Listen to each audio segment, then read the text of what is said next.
మనం weight loss అవ్వాలి అన్నా, వెయిట్ గెయిన్ అవ్వాలి అన్నా మనకు మెయిన్ ఇంపార్టెంట్ రోల్ ప్లే చేసేది ప్రోటీన్. అలాంటి ప్రోటీన్ని మనం ఈరోజు ఎలా తీసుకోవచ్చు అనేది చెప్తాను. ఇక్కడ ఉన్నాయి అన్ని protein rich foods. So 100 grams of పన్నీర్లో 20 గ్రామ్స్ ఆఫ్ ప్రోటీన్ వస్తుంది. అదే 4 ఎగ్స్లో 22 గ్రామ్స్ ఆఫ్ ప్రోటీన్ వస్తుంది. అదే 100 గ్రామ్స్ ఆఫ్ చికెన్లో 22 గ్రామ్స్ ఆఫ్ ప్రోటీన్ వస్తుంది.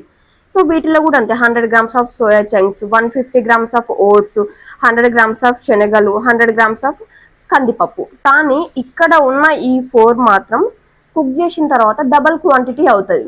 సో అట్లా మనం అంత క్వాంటిటీ ఒకే మీల్లో తినలేం. ఒకవేళ తిన్నా కానీ డైజెషన్ అవ్వదు. ఈ పన్నీర్ కానీ, ఎగ్స్ కానీ, చికెన్ కానీ ఒకే కుక్ చేసిన తర్వాత కూడా ఇంతే క్వాంటిటీ ఉంటుంది, లేదా ఇంకా తక్కువ కూడా అయ్యే ఛాన్సెస్ ఉంటాయి చికెన్ లాంటివి. సో ఇవి ఒకే మీల్లో మనం హ్యాపీగా తినేసేయచ్చు.